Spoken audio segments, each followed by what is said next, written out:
Halo, assalamualaikum warahmatullahi wabarakatuh. Pada kesempatan kali ini saya akan melanjutkan tutorial yang kemarin untuk instalasi Debian 10. Untuk tutorial sebelumnya sudah instalasi Debian 10, tapi modenya mode yang graphical user interface. Untuk yang kali ini saya akan memberikan tutorial tentang bagaimana untuk instalasi Debian 10 tetapi menggunakan CLI Command Line Interface. Baik, kita akan langsung saja instalasinya. Ini adalah booting pertama kali installer dari Debian 10. Silahkan dipilih install untuk mode CLI nya.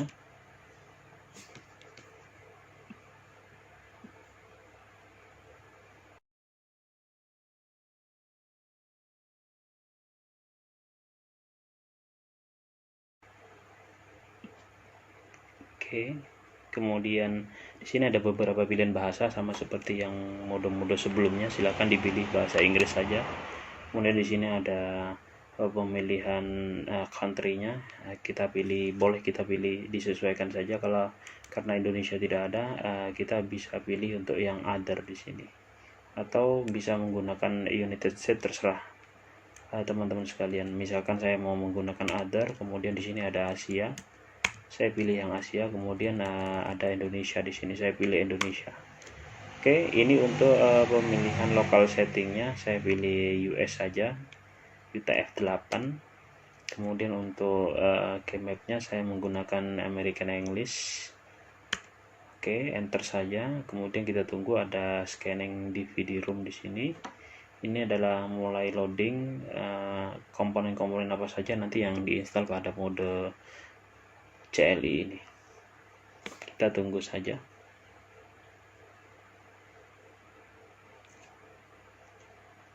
Oke, ini untuk deteksi interface kita.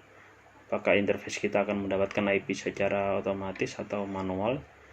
Biasanya dia scanning. Kalau misalkan kita tersambung pada mode DHCP server, maka dia akan mendapatkan IP secara otomatis.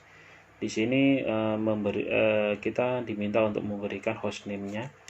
Hostname-nya saya kasih server saja. Kemudian untuk domainnya saya kasih taufik.net.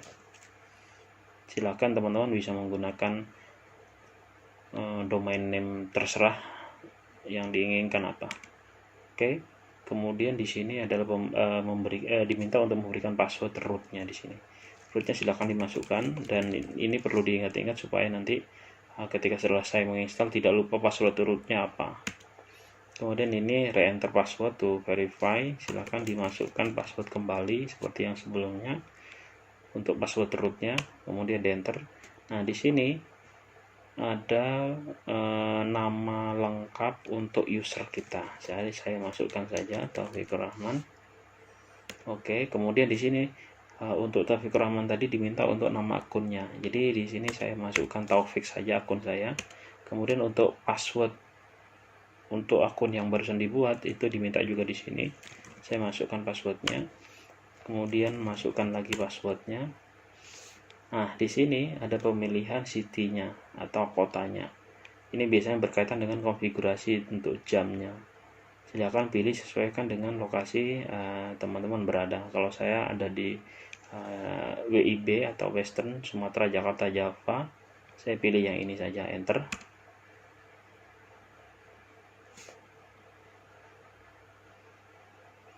Oke, kita tunggu.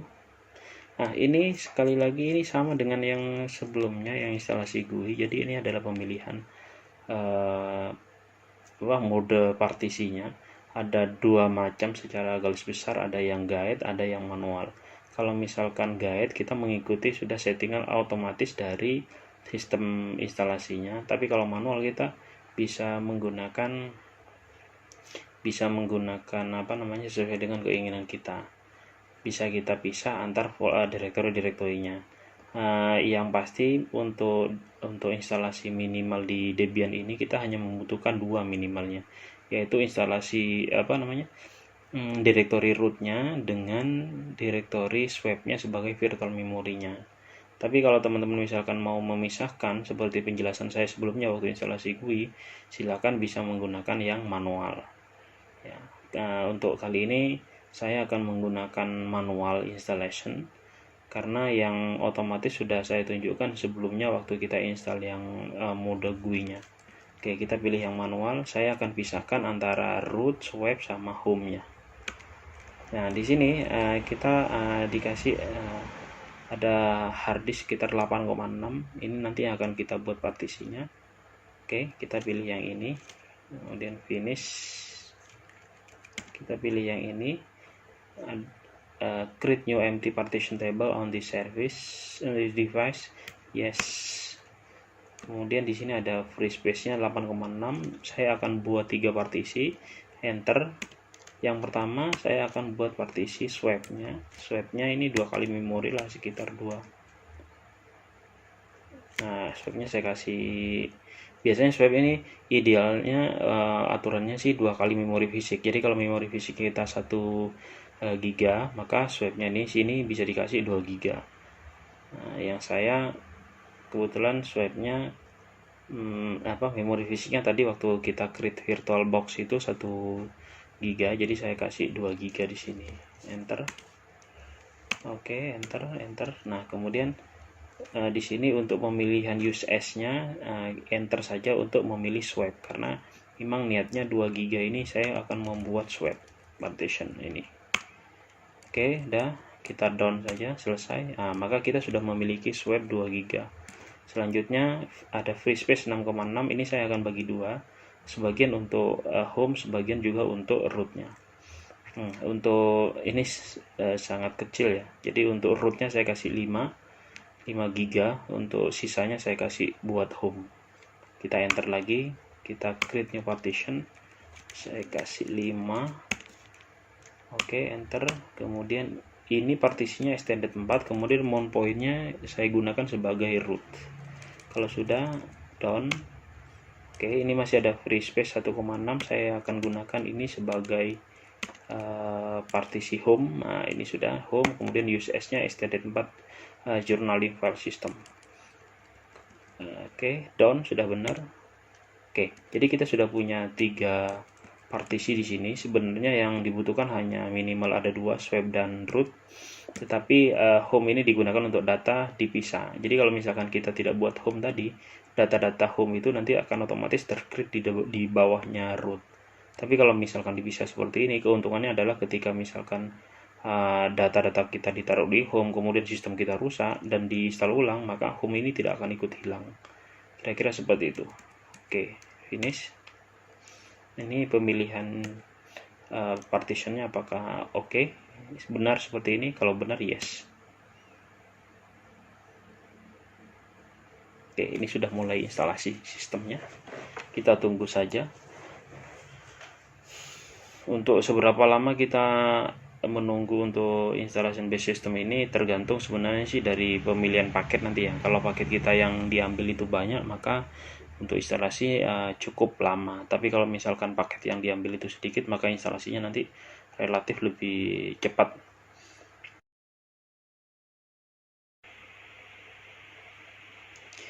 Oke, ini adalah untuk scan CD atau DVD yang lain, karena memang untuk DVD Debian 10 Buster ini ada 3 DVD instalasi.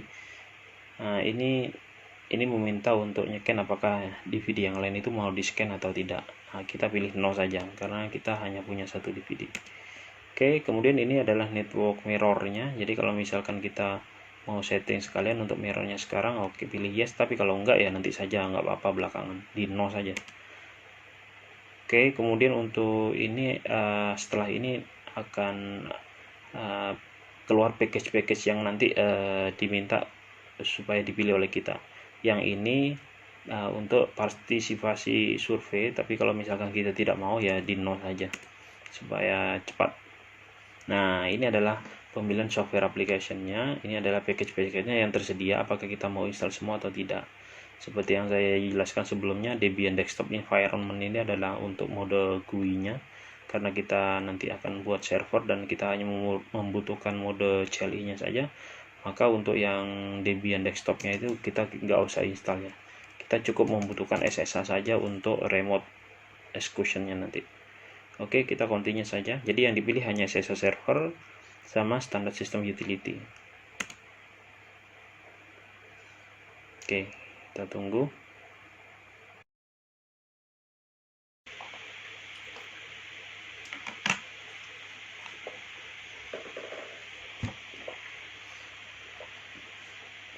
Oke, udah selesai. Ini sekarang dia meminta untuk install group loadernya. Kita pilih yes. Kemudian di sini ada dua lokasi di situ. Apakah kita mau install manual untuk grup bootloadernya? Tapi kalau misalkan kita tidak mau install manual, kita bisa mengikutkan grup bootloadernya itu pada partisi yang sudah ada.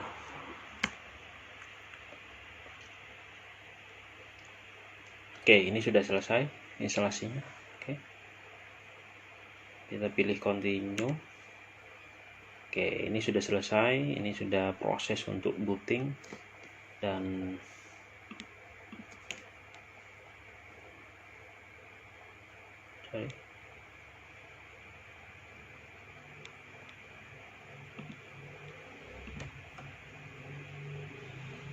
Oke, ini sudah selesai. Jadi sampai di sini sudah selesai untuk proses instalasi Debian